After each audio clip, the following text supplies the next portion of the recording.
Mr. Speaker, sir, Honorable Senators, His Excellency the Governor Nyamira County, Honorable members of the County Assembly of Nyamira,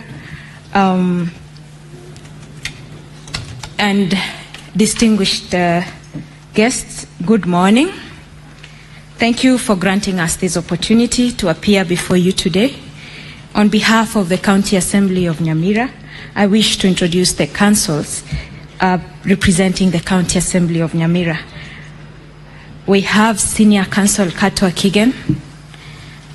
We have Council Mokua Ndubi, assisted by myself. My name is Doris Ngeno. We are looking forward for a constructive and productive engagement.